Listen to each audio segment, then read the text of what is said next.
Olá, seja bem-vindo ao canal Eu Lendo. Se inscreva já para ficar por dentro dos próximos títulos e boa leitura. Eu, Tituba, Bruxa Negra de Salem, Parte 2, Capítulo 2.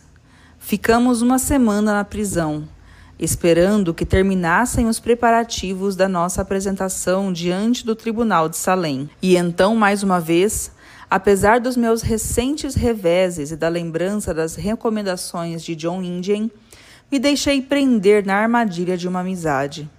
Enquanto eu estremecia e perdia meu sangue no corredor, onde eu estava acorrentada, uma mulher passou a mão pelas barras de sua cela e parou um dos policiais.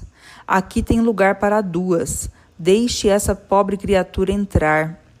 A mulher que dissera isso era jovem. Não tinha mais que 23 anos. Bela. Ela tinha, sem modéstia, rejeitado seu chapéu e exibia uma cabeleira luxuriante, preta como a asa de um corvo, que aos olhos de alguns simbolizava o pecado e pedia punição. Da mesma forma, seus olhos eram negros, não cinza, cor de água suja, não verdes, a cor da malícia, negros como a sombra bem-aventurada da noite. Ela foi buscar água de um jarro e se ajoelhou, tentando lavar os tumores do meu rosto. Enquanto fazia, falava como se para si mesma, sem esperar por alguma resposta. Que cor magnífica tem sua pele, e como ela pode, sob essa cobertura, dissimular os sentimentos. Medo, angústia, furor, nojo, eu nunca consegui, e os movimentos do meu sangue sempre me traíram. Eu impedi o vai-vem de sua mão. Senhora, não me chame de senhora. Como eu vou chamar a senhora então? Pelo meu nome, Esther. E você, qual é o seu nome? Tituba. Tituba? Ela repetiu em êxtase. De onde vem? Meu pai me deu quando eu nasci. Seu pai? Seus lábios tinham um riso irritado. Você carrega o nome que um homem te deu? Para minha surpresa, fiquei um instante sem resposta. Depois repliquei. Não é assim para todas as mulheres? Primeiro o nome do pai, depois o nome do marido? Ela disse pensativa. Eu esperava que, ao menos, certas sociedades escapassem dessa lei. A sua, por exemplo. Foi a minha vez de ficar pensativa.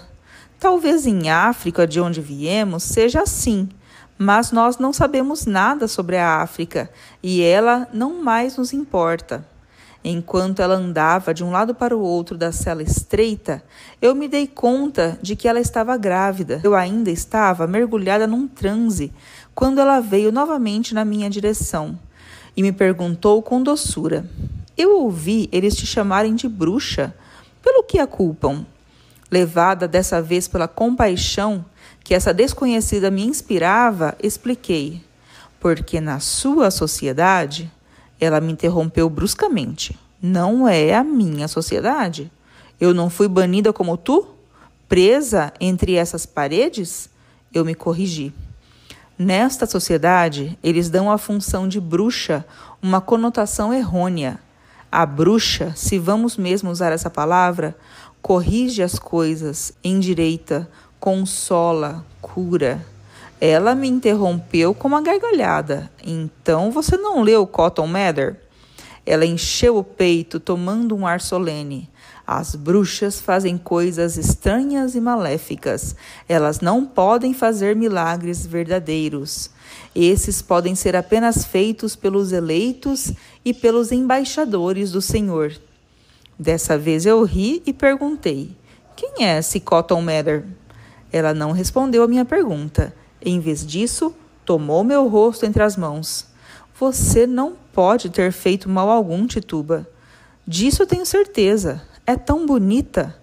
Mesmo que eles a acusem, eu vou sustentar a sua inocência. Comovida com aquilo, eu me encorajei a fazer um carinho em seu rosto e murmurei. Você também é muito bonita, Esther. Do que te acusam? Ela diz ligeiro, de adultério. Olhei para ela com terror, pois sabia da gravidade dessa ofensa aos olhos dos puritanos. Ela seguiu. E enquanto apodreço aqui, Aquele que me fez esse filho está livre para ir e vir. Suspirei. Por que não denuncia? Ela dá uma volta ao redor de si mesma. Ah, você não conhece o prazer da vingança. Da vingança? Confesso que não estou entendendo. Ela diz com paixão selvagem.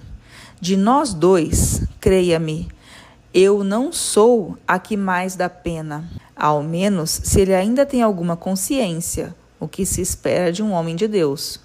Eu estava cada vez mais confusa. Ela deve ter percebido, pois veio sentar ao meu lado no banco sujo. Talvez seja necessário começar pelo começo, se quero que compreenda alguma coisa da minha história.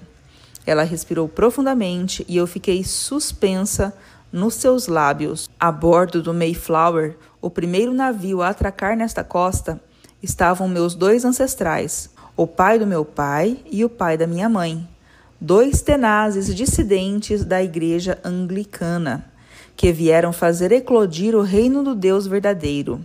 Você sabe o quanto esses projetos são perigosos. Logo, transmitirei a ferocidade com que os seus descendentes foram criados. Graças a isso, eles produziram uma enorme quantidade de reverendos, que leram os textos de Cícero, Catão, Ovídio, Virgílio. Eu interrompi. Eu nunca ouvi falar dessa gente. Ela ergueu os olhos ao céu. Bem faz você. Tive a infelicidade de pertencer a uma família que acreditava na igualdade dos sexos e, na idade em que se brinca saudavelmente com bonecas, meu pai me fazia recitar os clássicos. Onde eu estava, assim. Aos 16 anos, me casaram com um reverendo, um amigo da família que havia enterrado 3 esposas e 5 filhos. O fedor de sua boca era tamanho que, para minha felicidade, desmaiava toda vez que ele ficava em cima de mim. Todo meu ser recusava-o, mesmo assim ele me fez 4 filhos, que o Senhor quis que a terra engolisse, o Senhor e eu. Pois para mim seria impossível amar os filhos de um homem que eu odiava. Não vou esconder de você, Tituba, que o número de poções de misturas purgantes e laxantes que eu tomei durante a minha gravidez ajudou nesse final feliz. Eu murmurei a mim mesma. Eu também tive que matar meu filho. Felizmente, faz pouco mais de 1 ano, ele partiu a Genebra para se reunir com outros calvinistas e falar sobre esse problema dos eleitos, e foi então. Ela se interrompeu, eu compreendi que, apesar de suas reclamações, ela ainda amava seu carrasco e retomou. A beleza de um homem tem algo de indecente. Tituba, os homens não deveriam ser bonitos. 2 gerações de eleitos, estigmatizando a carne e o prazer, deram origem a esse ser que irresistivelmente pensou nos prazeres da carne. Começamos nos encontrando sob o pretexto de discutir o pietismo alemão. Depois nos encontrávamos em sua cama para fazer amor. E aqui estou. Ela pegou a barriga com as 2 mãos. Eu perguntei, e o que vai acontecer? Ela ergue os ombros. Eu não sei. Acho que estão esperando a volta do meu marido para deliberar sobre meu destino. Eu insisti. E qual pena você acha que pega? Ela se levanta. Não se apedrejam mais mulheres adúlteras. Acho que elas carregam no peito uma letra escarlate. Foi a minha vez de dar de ombros. Se for só isso. Mas tive vergonha da minha leviandade quando vi a expressão no seu rosto. Essa criatura tão boa quanto bela sofria o martírio. Foi mais uma vez uma vítima que trataram como culpada. As mulheres são condenadas a isso nesse mundo? Eu buscava algum meio de lhe dar esperança e murmurei. Você não está grávida? Então é preciso viver pelo seu filho. Ela sacudiu a cabeça com firmeza. É preciso simplesmente que ela morra comigo. Eu já a preparei para isso. Na noite em que conversamos. Sabe, ela está nos escutando neste momento. Acabou de bater no meu ventre para chamar minha atenção. Sabe o que ela quer? Quer que você conte uma história da sua terra. Faça esse agrado a ela, Tituba. Descansei minha cabeça naquela doce elevação de carne, essa colina de vida, de modo que o pequeno ser que ela abrigava estivesse bem perto dos meus lábios. Comecei a contar uma história e as palavras emprestadas ao meu amado ritual, sempre presente, vieram iluminar o nosso triste cercado. Tum-tum, madeira seca. A corte dorme? Não, a corte não dorme. Se a corte não dorme, então que ela ouça essa história, a minha história. Há muito, muito tempo, quando o diabo ainda tinha calças curtas, deixando à mostra seus joelhos nodosos e marcados pelas cicatrizes, vivia na aldeia de Uagabarra, no cume de uma colina bem pontuda, uma jovem que não tinha nem pai nem mãe. Um ciclone havia levado a cabana dos seus pais, e milagre ele a deixou bebê, boiando em seu berço como Moisés sobre as águas. Ela estava só e triste. Um dia, quando sentou em seu banco de igreja, ela viu em pé, não longe do púlpito, um grande negro, vestido de tecidos brancos, sob um chapéu de palha com uma fita vermelha. Meu Deus! Por que as mulheres negras não conseguem ficar sem os homens? Por quê? Por quê? Pai defunto, mãe defunta, eu preciso desse homem. Senão, eu é que vou morrer. Você sabe se ele é bom, se é mau, se é mesmo só humano, se é sangue que irriga suas veias? Pode ser que tenha qualquer humor fedorento e viscoso que flua no seu coração. Pai defunto, mãe defunta, eu preciso desse homem, senão eu é que vou morrer. Bom, se você quer, você o terá. E a jovem deixa sua cabana, sua solidão, pelo conhecido vestido em panos brancos, e lentamente sua vida vira um inferno.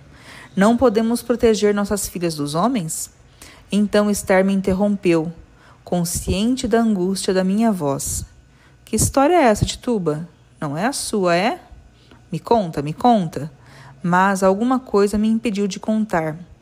Esther me ensinou a preparar meu testemunho. Fale com a filha de um reverendo, para saber um pouco sobre Satanás. Ela não tinha dividido o pão com ele desde a infância? Não havia ele se esparramado debaixo de sua colcha em seu quarto sem fogo, encarando-a com seus olhos amarelos?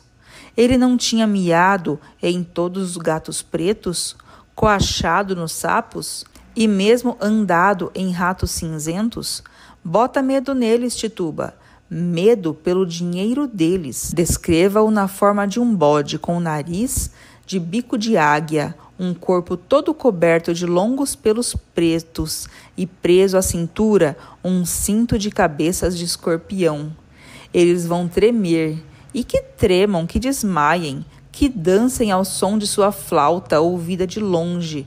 Descreva as reuniões das bruxas, cada uma chegando com a sua vassoura, as mandíbulas escorrendo de desejo ao pensar no banquete de fetos recém-nascidos, que seria servido com muitas canecas de sangue fresco. Dei uma gargalhada. Veja bem, Esther, tudo isso é ridículo. Eles acreditam. O que importa? Descreve. Você também me aconselha a denunciar? Ela fez uma careta. Quem te deu esse conselho? Não respondi. E ela se fez grave. Denunciar, denunciar.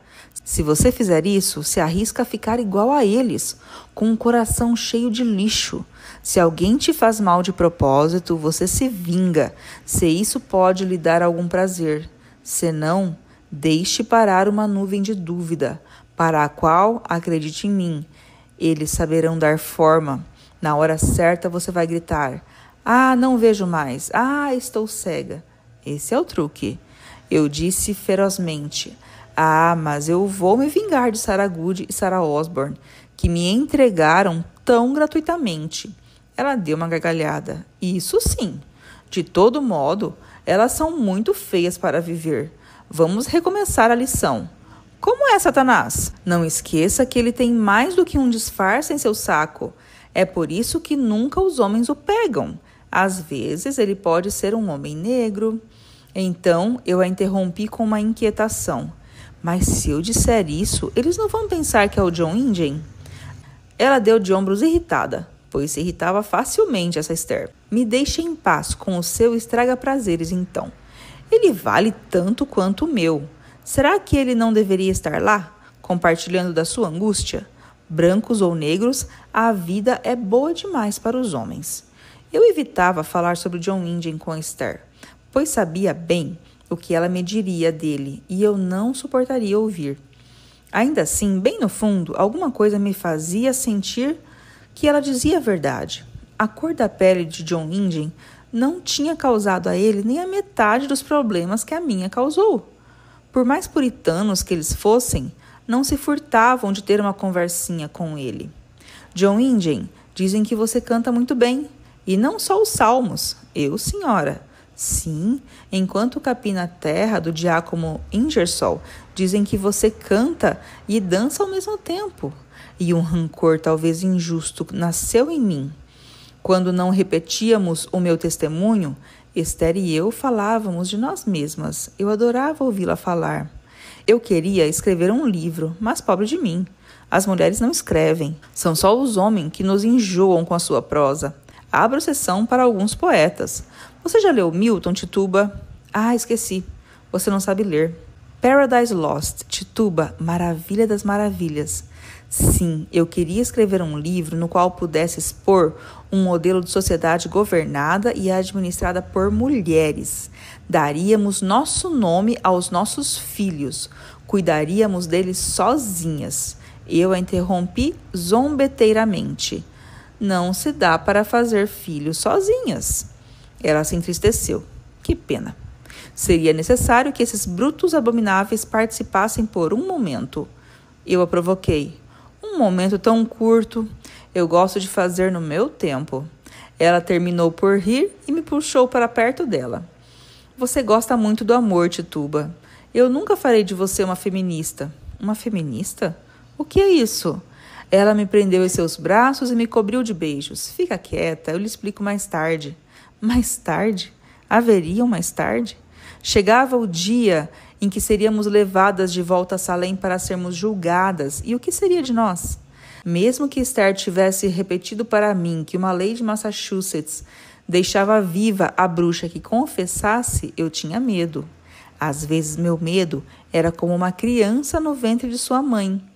Ele se vira para a direita e para a esquerda. Ele chuta.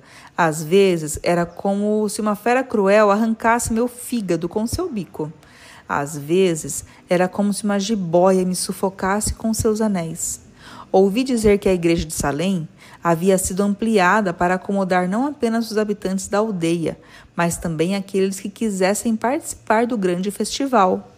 Ouvi dizer que tinham erguido uma plataforma sobre a qual estaríamos Sarah Good, Sarah Osborne e eu, de modo que todos pudessem nos ver bem. Ouvi dizer que 2 juízes haviam sido nomeados membros da Suprema Corte da Colônia, conhecidos pela retidão de vida e pela intransigência de sua fé, John Hathorne e Jonathan Corvin. O que eu poderia esperar então? Mesmo que me deixassem a vida, ela me serviria para quê? John Indian e eu poderíamos nos libertar de nossa escravidão e tomar um navio a Barbados? Reencontro essa ilha que achei que tivesse perdido. Não menos selvagem está sua terra. Não menos verdes estão suas colinas. Não menos violáceas estão suas canas do mato, cheias de sumo pegajoso. Não menos acetinado está o cinturão esmeralda que a circunda. Mas os homens e as mulheres ainda sofrem. Eles estão aflitos. Um negro acaba de ser enforcado ao topo de um flamboyant. As flores e o sangue se confundem. Ah, sim, esqueci. Nossa escravidão não acabou. Orelhas cortadas, pernas cortadas, braços cortados. Nós explodimos no ar como fogos de artifício. Vejam os confetes do nosso sangue. Quando eu estava nesse humor, Esther não podia fazer nada por mim. Ela se esforçava com palavras reconfortantes, mas eu não as ouvia. Então, ela derramava um pouco de rum entre meus lábios, dado por um dos policiais, e pouco a pouco eu me acalmava. Mãe Ayá e Abena, minha mãe, vinham aliviar meu espírito. Elas repetiam ternamente para mim: Por que você treme? Nós não lhe dissemos que de tudo isso você será a única a sair viva? Talvez, mas a vida me causava tanto pavor quanto a morte, tão longe dos meus. Mesmo com a amizade de Esther, a prisão me deixou uma marca indelével. Essa flor sombria do mundo civilizado havia me envenenado com seu perfume e nunca mais pude respirar direito. Incrustado nas minhas narinas, o fedor de tantos crimes, matricídios, parricídios, estupros e roubos, homicídios e mortes e, principalmente, o fedor de tantos sofrimentos. No dia 29 de fevereiro, retomamos o caminho da aldeia de Salém. Durante todo o trajeto, Saragude me esmagou com injúrias e maldições. Segundo ela, foi apenas a minha presença, e somente isso, que causou tanto mal em Salém. Negra, por que você saiu do seu inferno? Endureci meu coração. Dessa aí, sim, vou me vingar sem demora.